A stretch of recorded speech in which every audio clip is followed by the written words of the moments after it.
Assalamualaikum warahmatullahi wabarakatuh.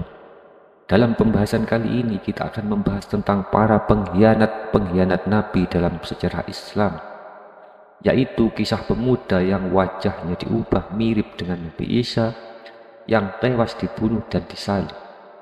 Tapi sebelum itu, tolong bantu dengan subscribe, komen, dan like di video ini.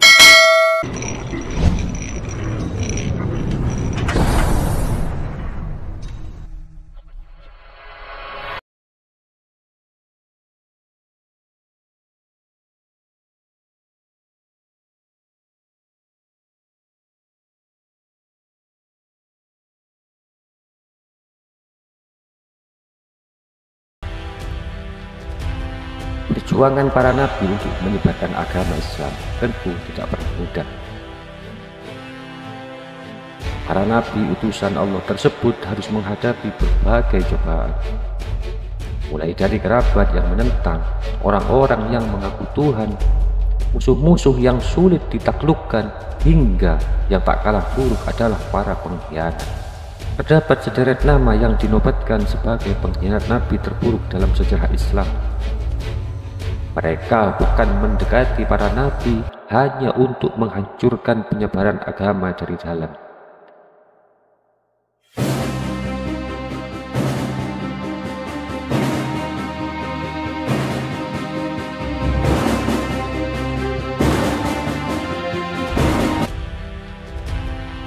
Beberapa di antaranya sampai menimbulkan peperangan besar.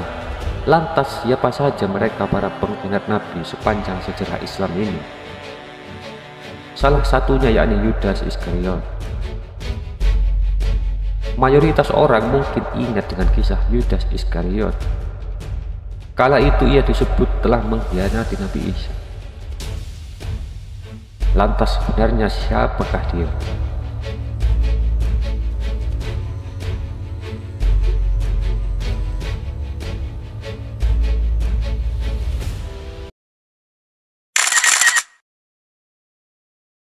Nama Yudas Iskariot sebenarnya tidak tertulis dalam Al-Quran dan sumber kredibel manapun dalam Islam. Itulah mengapa ada banyak versi cerita tentang pengkhianatannya terhadap Nabi Isa. Seperti studi dari online jurnal Research in Islamic Study tahun 2015 menghimpun semua versi tersebut dan mengemukakan kesimpulannya sebagai berikut.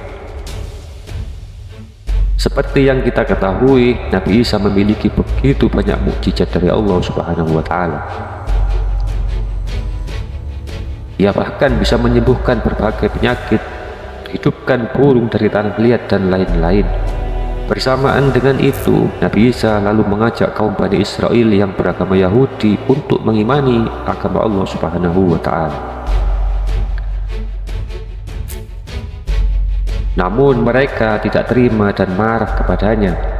Kemudian Nabi Isa dan pemuda pengikutnya pun dikejar-kejar oleh kaum Bani Israel dan pasukan raja yang saat itu memimpin. Mereka bersembunyi di sebuah rumah, dan di saat yang bersamaan salah satu pemuda pengikutnya itu berkhianat. Pemuda tersebut lalu membocorkan tempat persembunyian Nabi Isa. Ia bahkan menukar informasi tersebut dengan uang sebesar 30 dirham. Pemuda itulah Yudas Iskariot. Sesampainya pasukan di tempat persembunyian, Allah ternyata sudah mengangkat Nabi Isa ke langit untuk melindunginya.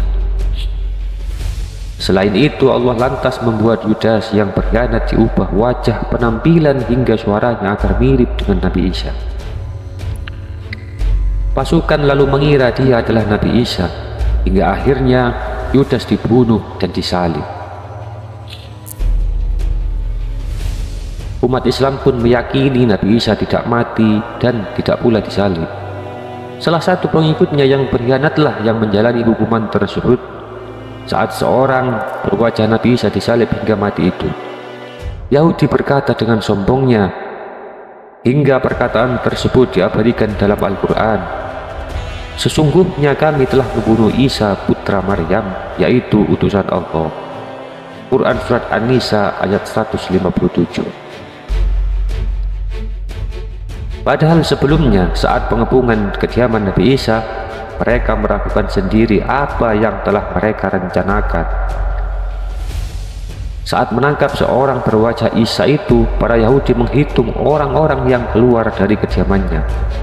Ternyata mereka hanya menghitung 12 orang, yakni sejumlah murid Nabi Isa. Saat itulah mereka ragu karena seharusnya ada 13 orang jika dihitung bersama Nabi Isa.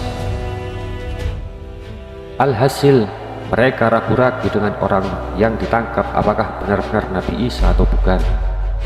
Allah Subhanahu wa Ta'ala mengungkapkan keraguan mereka dalam Al-Quran. Sesungguhnya orang-orang yang berselisih paham tentang pembunuhan Isa benar-benar dalam keraguan-raguan tentang yang dibunuh itu. Mereka tidak mempunyai keyakinan tentang siapa yang dibunuh itu kecuali mengikuti persangkaan mereka. Mereka tidak pula yakin bahwa yang mereka bunuh itu adalah Isa. Tetapi yang sebenarnya Allah telah mengangkat Isa kepadanya, dan adalah Allah Maha Perkasa lagi Maha Bijaksana. Tidak ada seorang pun dari di hari kiamat nanti Isa itu akan menjadi saksi terhadap mereka. Quran Surat An-Nisa ayat 157 sampai 159. Hingga kini Nabi Isa masih hidup dan ada di atas langit. Kelak pada hari kiamat Nabi Isa akan turun dengan beberapa tugas yang beliau emban. Di antaranya membuktikan kebenaran, mendampingi kepemimpinan Imam Mahdi di atas muslimin, dan membinasakan Dajjal. Saat Nabi Isa turun, dunia akan dihuni orang-orang beriman dan menjadi tempat yang adil, aman, dan juga makmur. Sebagaimana yang disabdakan Rasul Shallallahu Alaihi Wasallam, sungguh hampir tiba saatnya putra Maryam itu turun di tengah-tengah kalian sebagai seorang hakim yang adil. Maka ia akan memecahkan salib, membunuh babi, dan menghapus jizyah. Dan saat itu harta benda berhamburan sampai-sampai tidak ada seorang pun yang bersedia menerima. Wallahu a'lam bishawab.